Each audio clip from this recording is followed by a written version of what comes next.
작은 서점.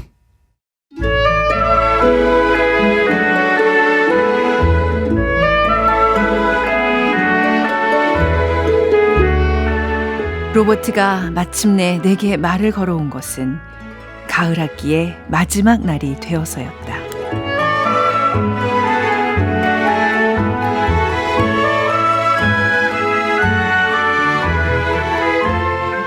안녕하세요. 작은 서점 아나운서 최현정입니다.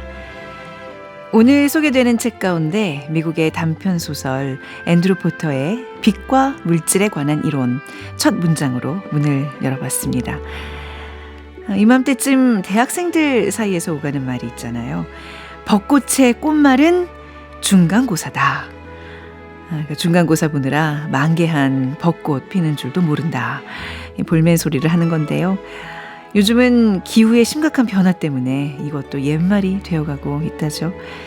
자, 짧은 봄 한가운데를 지나고 있습니다. 오늘은 소설가 최민석 작가의 명작 속에 불타는 문학, 작은 서점 크루들의 특별한 큐레이션, 오늘 이 책을 만나보겠습니다.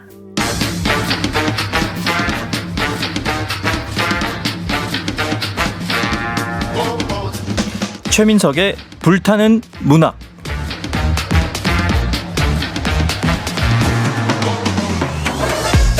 우리 마음을 저미는 명작. 오랜 시간 살아 숨쉬며 여전히 불타오르는 명작. 앞으로 그런 명작이 될 거라 여겨지는 작품까지. 최민석 작가가 아끼는 명작 이야기, 작은 서점에서 풀어봅니다. 소설가 최민석의 불타는 문학.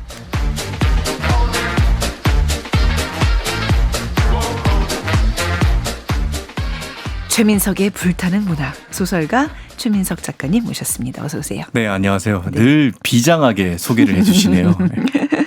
아니, 마음에 들지 않으세요? 저는 너무 좋아요, 이 코너가. 네. 좋습니다. 좋고요. 네. 좀 경쾌한 마음으로 와서 오늘은 좀 가볍게 하고 갈까 네. 그렇게 생각하다가도 네. 이 비장한 소개를 들으면 오늘도 뭔가 청취자 여러분의 마음에 묵직한 하나를 얹어 드리고 가야겠다. 전하고 가야겠다. 그런 좀 생각이 다시 드네요. 네. 오늘 학교 수업 끝나고 오신 거잖아요. 요즘 중간고사 기간이에요? 참 제가 살면서 중간고사라는 단어를 몇 년 만에 다시 네. 제 입에 올리는지 참 저도 쑥스러운데요. 네. 네. 어쩌다 보니까 그렇게 돼서 이번 주부터 시험을 치고 있습니다. 네. 그 바쁜 그 기간에 지금 원고 이렇게 준비하고 방송국까지 오시고, 어머, 어떡하면 좋아요. 아니, 그 10대, 20대들과. 진정한 불타는 태도인 거죠. 네. 대단하십니다. 아무튼 그 성실함에 큰 박수를 보내면서 오늘 불타는 문학은 어떤 작품인가요? 네, 오늘은 앤드루 포터의 빛과 물질에 관한 이론이라는 단편 소설을 준비해 왔습니다. 네, 먼저 앤드루 포터 이 작가 소개부터 들어볼까요? 네, 작가는 1972년 미국 펜실베니아주 랭커스터에서 태어났고요. 뉴욕의 바사 대학교에서 영문학을 전공을 하고 아이오와 대학교 작가 워크숍에서 예술학 석사학위를 받았습니다. 사실 제가 다른 작가 소개할 때는 이렇게 네. 교육 배경까지 설명 안 하는데 그러게요. 네. 이따가 얘기할 것과 좀 연관이 있어서 이례적으로 말씀을 드렸고요. 네. 2008년에 출간한 데뷔작 빛과 물질에 관한 이론으로 단편 소설 부은 플래너리 오코너상, 이게 미국에서 굉장히 잘 쓴 단편 소설이 주는 상입니다. 단편 소설. 네, 요 상을 받았고요. 네. 장편 소설로 어떤 날들, 그리고 다소 상대적으로 최근입니다. 작년쯤에 나온 건데 네. 소설집 사라진 것들이라는 작품을 냈고요.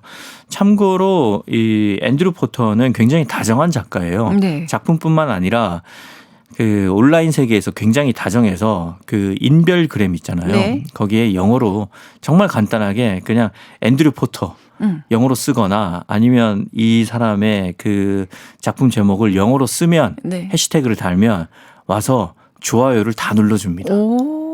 어떨 자- 경우에는 댓글도 네. 달아줍니다. 그러니까 정말 소통하는 작가라고 봐야 되겠네요. 그렇죠. 네. 1972년생이면 사실 이제 우리로 따지면 X세대, 저희와 이제 비슷한 세대라서. 네. 그러니까 지금 소설을 저는 읽고 나서 이제 작가의 나이를 보니까 이게 뭔가 우리와 좀 비슷한 세대를 살아서 그런지 그래서 소설이 더 재밌구나 이런 생각이 좀 드네요. 조금 결이 비슷할 수는 있죠. 네네네. 네. 근데 말이죠. 저는 이 소설 뭐 유명하다 그래서 이제 지난주에 우리 최민석 작가와 함께 이제 우리 뽑아봤는데 제목이 마음에 안 들어요. 빛과 물질에 관한 이론. 왜 이렇게 지었을까요? 제목이 이제 너무 그 딱딱할 수 있고 네. 이 문과생들이 벌써 부담을 느낄 만한 제목입니다. 거부감? 뭔가 네. 이런 게 확 그렇죠. 와요. 위압감? 이런 근데 거. 확실히 그 위화감은 들지만 정말 이질적이라서 특색 있고 개성 있다는 생각은 들고요. 네. 이 정말 이 뭔가 뭐 그 보고서 같고 논문 제목 같은 이 제목은 어디서 왔냐면 네. 작가가 그 물리학 실험에서 제목을 착안했다고 그래요. 그러니까 낮에 유리창을 통해서 빛이 들어올 때 빛이 그 창을 통해서 전부 들어오는 게 아닙니다. 그러니까 그렇죠. 일부는 유리창 안으로 들어오고 네. 빛의 일부는 유리창을 통해서 반사되어 나가거든요. 작가는 이걸 보고 아 우리가 살면서 인생에서 겪는 그 무수한 사건들을 빛이라고 가정을 해봤을 때 어떤 사건은 유리창 안으로 들어오는 빛처럼 네. 우리 삶 속에 들어오고 또 어떤 사건들은 유리창 밖으로 반사되는 빛처럼 우리 삶에서 떨어져 나간다. 이렇게 생각을 한 거예요. 네. 그래서 시간이 지나면 떠오르지 않는 기억이 있고 시간이 지나도 내 삶에 각인되어서 네. 마치 문신처럼 새겨져 있어서 떨쳐낼 수 없는 기억이 있지 않는가. 네. 그래서 이 작가는 이 우리 삶에서 완전히 새겨진 그런 사건에 대해서 한번 얘기를 해봐야겠다. 그래서 이 모티프가 물리학 실험에서 왔기 때문에 네. 빛과 물질에 관한 이론이다. 이렇게 붙였고 사실 이 표제작의 그 교수가 물리학 교수입니다. 네네. 그래서 그런 연관성도 좀 있는 겁니다. 그렇군요. 네. 그러니까 우리 살면서 물리학에서처럼 뭔가 우리한테 스며드는 입자가 있고 그 스며들지 못하고 반사돼서 나가는 튕겨서 네. 나가는 게 있다는 건데, 그러니까 우리 삶에서 그러니까 떨쳐낼 수 없는 어떤 기억에 대한 이야기. 그게 과연 뭘까요? 네. 그게 네. 이제 이 소설에서 말하는 것은 결국은 남녀 간에 일어나는 감정에 관한 그쵸. 이야기인 거죠. 네, 갑자기 끼어들어서 죄송하지만 저는 이제 이 코너가 네. 여러분의 가슴 속에 스며들어야 스며드는 돼요. 네. 각인되는 코너로 자리 잡았으면 좋겠습니다. 뭐 머리에 온몸에 총총히 박혔으면 하는 그 네. 입자들이 네. 반사되지 않고. 네. 자, 그러면 반사될 수 없을 만큼 아주 좀 재밌는 줄거리 소개를 부탁드리겠습니다. 네. 네. 배경은 브라운 대학교의 가을 학기 마지막 날입니다. 물리학 시험 시간인데 문제가 조금 이상합니다. 네. 뭐 어떻게 풀라는 그런 설명이 하나도 없고 시험지에는 그냥 방정식 하나만 쓰여 있습니다. 학생들은 이 괴팍한 시험 문제에 항의를 하면서 강의실을 떠났고요. 결국은 주인공인 나 혼자 남아서 네. 어떻게든 시험지에 방정식을 풀어서 제출을 했습니다. 네. 그러자 교수가 나를 한동안 말없이 바라보더니 묻습니다. 차 한잔 하겠어요? 헤더? 헤더가 나의 이름입니다. 그죠. 여자의 네. 이름이죠. 여자 주인공. 네. 그가 나의 이름을 처음 부른 날이었습니다. 김춘수 시인 같으면 이날로 시를 한 편 썼겠죠. 네. 그러니까 유일하게 그 말도 안 되는 어려운 방정식 하나에 대해서 그 시험 문제를 제출한 학생이라고 이름을 부르면서 차 한잔 하자고 제의를 한 거잖아요. 네. 그래서 차 한 잔을 하나요? 합니다. 하죠. 네, 해야 네. 이야기가 네. 되겠죠. 네. 그래서 헤더는 뭐 별 생각 없이 그의 아파트에 가서 차를 한잔 합니다. 왜냐하면 교수는 자기보다 30살이나 많은 어떻게 보면 노쇠한 사람이었거든요. 아빠 같은 사람. 예. 네. 아빠보다 뭐 더 많을 수도 더 많을 있겠죠. 수도 있겠네요. 네. 아무튼 그래서 가서 이제 궁금한 걸 묻습니다. 왜 이렇게 어려운 문제를 네. 시험에 냈느냐 이렇게 묻자 교수가 대답을 합니다. 이름이 로버트예요. 예, 좀 딱딱할 것 같지만 네. 물리학에는 인간이 풀 수 없는 무한한 영역이 존재한다. 이걸 알려주기 위해서 로버트가 이름처럼 네. 딱딱하게 대답을 합니다. 네. 그러고 난 이후부터 헤더는 이날 물리학 이야기뿐만 아니라 삶에 대한 이야기를 나눕니다. 네. 그러면서 둘이 마시던 차만큼이나 아니면 어쩌면 그 이상으로 마음이 따뜻하게 데워지는 걸 느낍니다. 네. 로버트는 로버트가 아니었던 거죠. 네, 로버트는 로봇이 아니었던 그 거죠. 사람 이름 가지고 이렇게 좀 장난치는 걸 좀 좋아하시는 것 같아요. 저번에도 이제 구제와 에밀 졸라에 대해서 한 말씀을 이렇게 더 하시더니 오늘 로버트를 굉장히 적확하신데 제가 좀 강박이 있어요. 아. 뭔가를 딱딱하게 이끌어가면 네. 안 될 거라는 그런 강박이 있어서 저랑 그 점에서 굉장히 비슷하시네요. 저는 진지하다가도 뭔가 하나 게 빵빵 터져야 직성이 풀리는 그게 있거든요. 아무튼 죄송합니다. 네, 네. 예, 아니요. 굉장히 좋은 코드라서 짚어보는 거였습니다. 네, 감사합니다. 네. 아무튼 이 헤더가 네. 로버트와의 시간을 왜 이렇게 따뜻하게 여겼는가 그 네. 이유는 로버트가 헤더를 자기와 동등한 성인으로 되어 있기 때문입니다. 네. 그럼에도 불구하고 내가 로버트에게 마음을 쉽게 열지 못하는 이유가 있습니다. 나에게는 네. 바로 의대에 다니는 남자친구 콜린이 있기 때문입니다. 네. 그렇죠. 이래야 또 이야기가 되는 거죠. 게다가 또 의대를 다니는 남자친구예요. 그렇죠. 번듯해요, 지금 그죠? 이게 또 그 브라운 대학이면 또 아이비리그잖아요. 그렇죠. 예. 뭔가 이제 미래가 보장된다는 캐릭터인 거죠. 그래서 콜린은 모든 면에서 로버트와 반대입니다. 네. 일단 젊고 잘생겼고 그리고 뻔뻔스러울 만큼 고집도 세고 자신감도 넘칩니다. 네. 그리고 언젠가는 나와 결혼을 해서 내가 콜린과 함께 있다 보면 적어도 중산층 이상의 부부로 살 거라는 그런 믿음도 있습니다. 네. 예, 나는 나의 미래에 대해서 알고 있는 거죠. 네. 하지만 나는 로버트한테 다시 연락이 왔을 때 깨닫고 맙니다. 내가 마음속으로 계속 로버트를 생각하고 있었다는 걸. 네. 노 교수에 대한 연민, 연정. 아무튼 둘은 다시 그렇게 해서 만나게 되죠. 네. 그 미국 대학가 근처에 보면 네. 그 소극장들이 있거든요. 네. 그래서 둘은 함께 이 소극장에 가서 영화를 보고 그의 아파트에 돌아와서 와인을 마시고 이번에는 물리학 얘기가 아닌 네. 영화와 삶에 대한 이야기를 나눕니다. 네. 물리학 얘기 조금 하긴 하죠. 물리학 네, 교수니까. 네. 자기가 아는 얘기해야 멋있어 보이잖아요. 그렇죠. 근데 여기서 중요한 거는 이들이 보냈던 공간이 폐쇄적인 공간, 어두운 그러니까 공간이라는 겁니다. 아파트에서 나누는 그쵸. 대화잖아요. 네. 그리고 또 영화관. 예. 영화관도 그렇고요. 요걸 한번 주목해 주시면 좋고요. 예.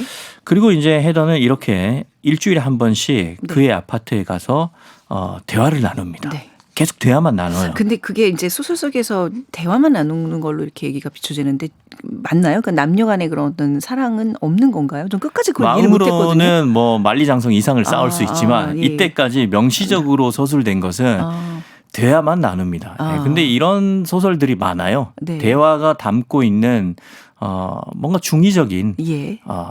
그 육체적 경험보다 네. 더 깊은 정서적 밀도가 있잖아요. 네. 그런 것을 독자들한테 상상하라는 거죠. 아무튼 네. 저는 계속 그 지금 지점만 답답하신가 봐요. 뭐지? 대체 손을 언제 잡아? 이래서 언제 뭐 손은 이야기가 손은 잡더라고요. 잡긴 잡죠. 네. 예. 아무튼 저 개인적인 궁금증이었습니다. 지금 말씀하신 대로 헤더도 그 생각을 해요. 네. 왜냐하면 내가 그 교수한테 호감이 좀 있거든요. 네. 그리고 그 교수도 나한테 사실 가까이 다가오려면 더 다가올 수 있었는데 네. 절대 더 가까이 오지 않습니다. 선을 넘지 않아요. 예. 그러다가 마침내 네. 로버트가 나에게 가장 가까이 다가온 날이 옵니다. 그날은 네. 로버트가 학교 근처에 펍으로 가자고 한 거죠. 술 마시러 가자고. 네. 자, 근데 이게 학교 근처의 펍입니다. 예. 학생들이 오는 곳이에요. 맞아요. 뭔가 이제 네. 또 이 학교 근처고, 네. 예, 뭔가 위기감이 엄습해 오죠. 그러니까 거기 소설에도 나오잖아요. 학교에서 내가 당신과 데이트를 한다는 사실을 알면 난 제적을 당한다. 위험한 사랑을 지금 하는 그 기로에 있는 거죠. 교수도 잘리고, 그렇죠. 예, 네. 둘 다 이제 위험을 감수하는 겁니다. 근데 그거보다 더 위험한 거는 이게 사실 지금 이 얘기를 쫙 전개해버리면 이 소설을 좀 읽어야지 하는 궁금증을 이렇게 막 품고 있는 분들에게는 스포가 될 수 있겠네요. 이 펍으로 간다는 거 굉장히 불길한 예감이 드는데 얘기해도 요때 되나? 이제 네.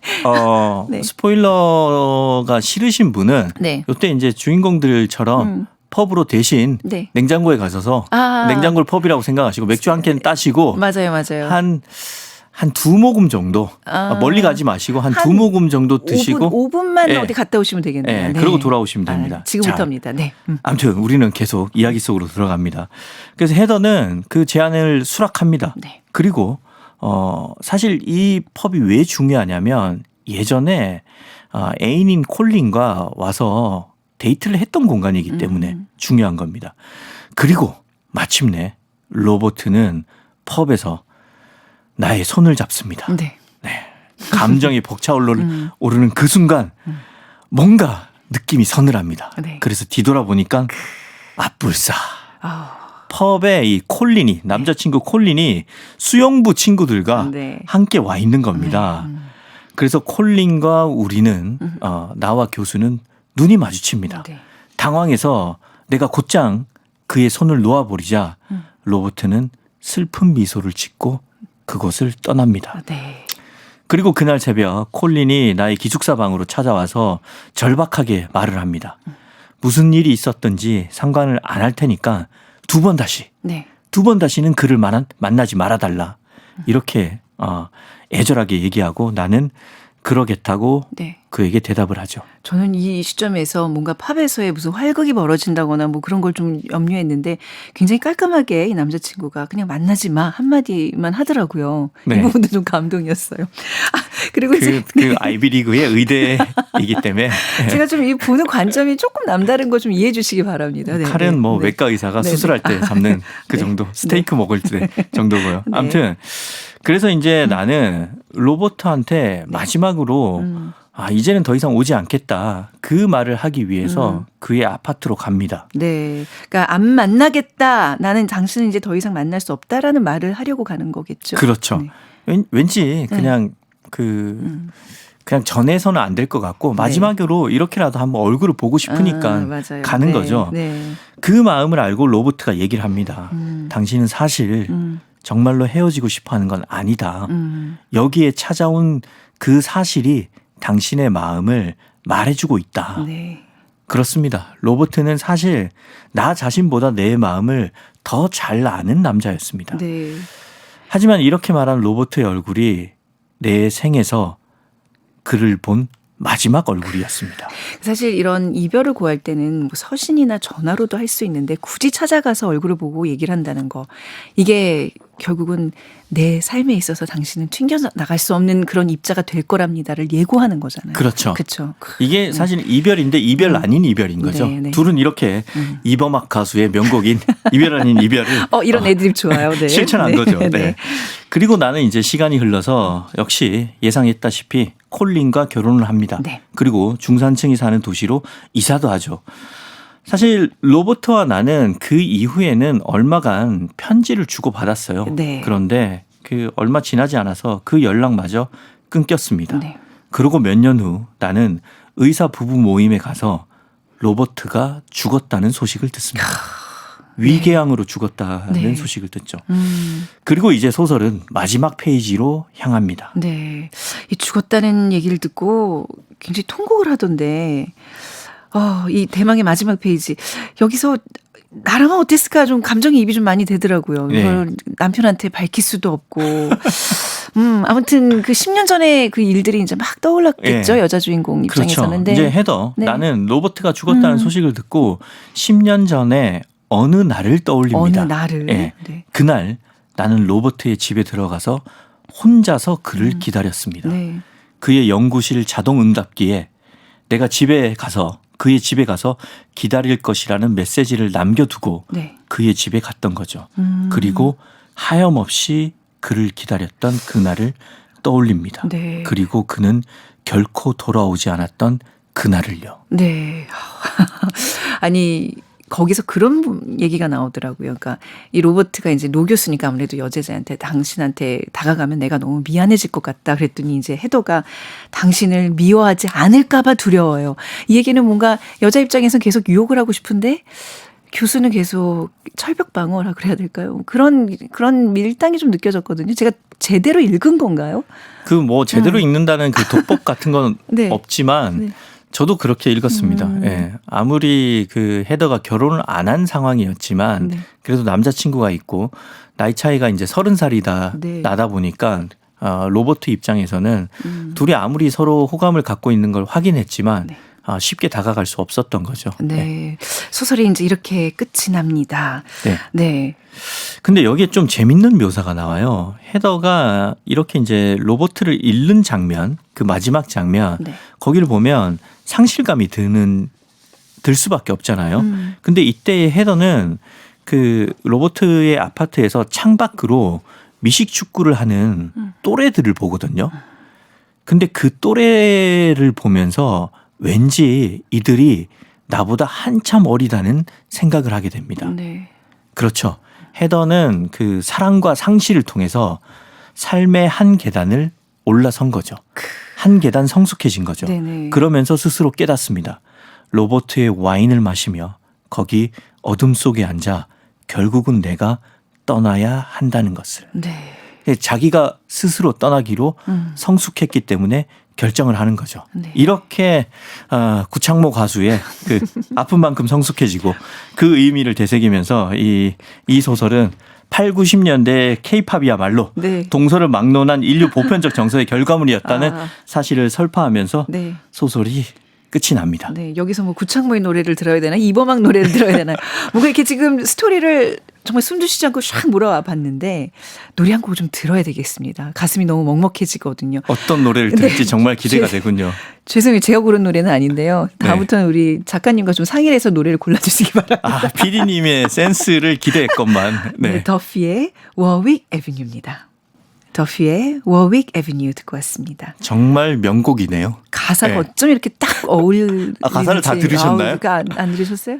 불문학 저는, 전공이시죠? 네, 좀 사실 제가 연계국어를 하는데 아무것도 못해서 근데 이 제가 밀었던 네. 뭐 이별 아닌 네. 이별 아픈 만큼 성숙해지고 그 곡보다는 네. 확실히 이 영미권의 소설이기 때문에 월윅 애비뉴의 아픔과 네. 좌절 네. 거기서 사람들이 눈물과 땀과 많은 것들을 흘렸을 거잖아요. 그렇네요. 네, 그 아픔의 역사가 오는 것 같네요. 그렇죠. 또 우리 앤드루 포터가 좀 X세대니까 우리가 구창모 노래를 좀 붙이기에는 조금 애매하다는. 네. 그러니까 이제 성숙이라는 단어가 나왔는데요. 네. 이게 그냥 얘기만 줄거리만 얼핏 들으면 30년 차이가 나는 노교수와 여제자의 어떤 치정? 어떤 그런 뭐 도덕적인 논쟁거리를 던지는 소설이 아니라 그렇죠. 예, 한 여대생이 이제 뭐 비밀, 죄책감 그리고 사랑을 겪으면서 성숙을 해가는 과정을 그린 단편 소설이다. 그렇게 보는데 저는 네. 제가 말하면서 눈치를 보는 게 아유 전혀 그러지 마십시오. 네네네. 말씀드렸지만 네네. 그 독서의 자유는 모든 개인에게 있는 거고요. 저도 이제 제 나름의 방식대로 독서를 하는 거고요. 그래서 저도 이 소설을 읽고 결국은 헤더가 성숙을 성장해 가는 과정을 보여주는 것이다. 네. 단순히 뭐 10대가 나오는 것이 성장 소설 인 것만 아니라 네. 20대가 주인공이라도 성장해가는 면을 보여줄 수 있는데 그렇다면 헤더의 성장을 이끌어낸 것은 무엇인가? 저는 그걸 비밀이라고 생각을 해요. 비밀. 예. 그러니까 아까 그 풋볼을 하는 또래들을 보면서 왠지 나는 한 단계 더 성숙한 것 같다고 헤더가 느낀 이유는 누구에게도 말할 수 없는 자기만의 비밀을 하나 간직하게 된 거거든요. 네. 나무가 이제 나이테가 그 한 겹 한 겹 쌓이면서 더 커지고 나이를 먹듯이 네. 인간은 이 비밀을 쌓아가면서 성숙해 가는데 그 비밀이라는 것이 결국은 개인 서사거든요. 그렇죠. 네. 자기만의 삶에서 굵직한 스토리를 획득하면서 네. 그것이 웃음이 됐든 눈물이 됐든 부끄럽거나 아니면 남한테 말할 수 없는 내밀한 나만의 비밀이거나 아무튼 이런 개인 서사가 우리 삶의 나이테처럼 쌓이면서 네. 인간은 성장하고 성숙해 간다는 거죠. 이 소설이 그런 얘기를 하는 것 같아요. 맞아요. 우리가 뭐 20, 30대까지는 그런 어떤 나의 비밀들 이런 것들이 너무 힘들잖아요. 버겁잖아요. 네. 근데 나이가 좀 지나고 나니까 진짜 말씀하신 그 개인 서사 나를 키워준 것들이었구나. 굉장히 고맙게 느껴질 때가 있어요. 어떻게 보면 네. 비밀 하나 없는 삶이 맞아요. 얼마나 네. 가난한 삶이에요. 맞습니다. 네. 내가 차마 얘기할 수는 없지만 그러니까 저도 지금 차마 얘기는 못하겠지만 나를 이만큼 키워준 것들이 그 많은 비밀들. 파랄은 비밀이었다. 바람이 아니라. 그러게네요. 네. 아니 이 작가가 이 작품을 내놓기까지 굉장한 또 우여곡절을 겪었다고 들었는데, 네. 네 무슨 일이죠? 제가 아까 사실 그 일부러 그 아이오와에서 석사학위를 받았다고 얘기를 했는데 여기가 그 작가들에게 그 워크숍을 굉장히 아주 혹독하게 시키는 작가 양성소 같은 학교예요. 예. 그래서 여기에서 석사학위를 받았기 때문에 이제 본격적으로 작가가 되기로 마음을 먹은 거죠. 그래서 아이오와에서 하루에 6시간씩 뭐 소설 창작에 전념하면서 소설집 출간 준비를 마칩니다. 네. 이 6시간 소설 쓴다는 게 사실 정말 쉬운 일이 아니거든요. 해보셨을 거 아니에요. 그렇죠. 네. 그건 뭐 거의 뭐 피를 토해낼 만큼 힘이 들고 예. 소설 1시간만 열심히 써도 머리를 많이 쓰기 때문에 엄청 배가 고파요. 아무튼 뭐 제가 배가 고픈 건 제 네. 사정이고요. 네. 근데 이제 제가 이 얘기를 꺼낸 이유는 이 앤드류 포터가 30살이 안 됐던 1999년에 문제가 터져요. 네. 집에 도둑이 들었는데 도둑이 앤드류 포터 이해할 수 없는데 원고를 가져갔다는 거예요. 도둑이 원고를 훔쳐갔다고요? 그러니까 도둑이 뭔지 모르고 가져갔겠죠. 경황이 예, 없어서 예, 예. 이것저것 훔쳐가는데 거기에 그 원고가 있었던 거죠. 네. 그래서 앤드류 포터가 기억을 더듬어서 써보려고 했는데 스토리는 기억이 나는데 네. 문체가 기억이 안 나는 거예요. 이게 또 다시 뭔가를 쓴다 그러면 그 맛이 안 나잖아요. 그렇죠? 그렇죠. 단어들이 달라지잖아요. 맞아요. 네. 게다가 또 이 소설집이고 앤드류 포터의 소설을 읽어보신 분들은 아시겠지만 원래 단편 소설이 문체가 중요합니다. 네. 근데 앤드류 포터는 그 중에서도 문체를 굉장히 세밀하게 직조해서 쓰는 작가예요. 네네. 그러니까 그 스토리가 중요한 게 아닌 거죠. 그래서 앤드류 포터는 정말 그 깊은 좌절에 빠져서 한동안 글을 못 씁니다. 네. 그러면서 이제 그냥 생계 유지를 위해서 뭐 동네 글쓰기 센터에서 글쓰기 강사하고 아이고, 뭐 이렇게 네. 지내면서 거의 작가의 길을 포기하기에 이르렀는데 원고만 훔쳐간 게 아니라 이 사람의 열의와 뭐 열정 이런 것도 다 훔쳐가 버린 거네요. 그렇죠. 삶의 희망을 아이고, 네. 그 뭐 모조리 앗아간 거죠. 그 도둑은 잡았답니까? 그 얘기는 안 알려졌어요. 네. 아, 네. 근데 그 도둑이 앤드류 포터의 성장에 기여를 합니다. 아무튼 그래서 네. 나중에 이제 메릴랜드 대학에서 방문 작가 자리를 한번 얻으면서 그때 이제 다시 뭐 절치부심해서 네. 소설을 쓰는데 그때 쓴 단편들이 유명세를 타게 돼요. 네. 이때 이제 아술이라는 단편을 써서 스티븐 킹이 선정하는 미국 우수 단편 선집 뭐 이런 데 들어가고 나중에 또 외출이라는 작품이 푸시카트 상을 받으면서 미국 그 공영 라디오 NPR 이런 데 이제 소개가 됩니다. 네.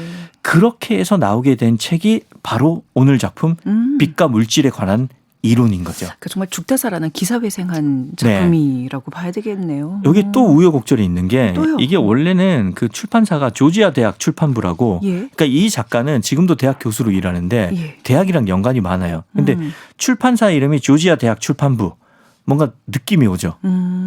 대학교에서 내는 조그만한 그 사업체인 거예요. 뭐 메이저사 이런 게 아니고요. 그렇죠.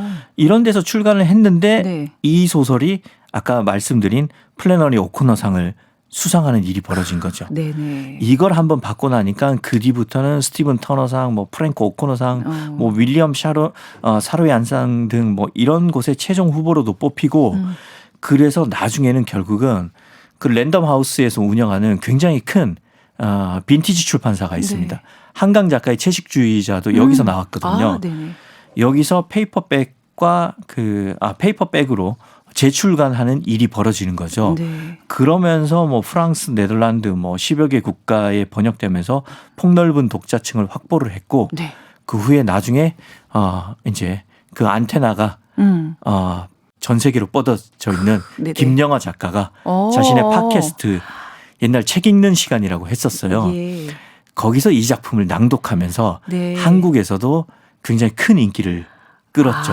그 매개가 약간 김영하 작가였군요. 이 책이 굉장히 유명한 한국에서 책이잖아요. 이 책을 알린 그 8할 이상의 그 그러네요. 1등 공신은 김영하 작가였습니다. 네. 제가 이 우여곡절을 왜 말씀드렸냐면 네.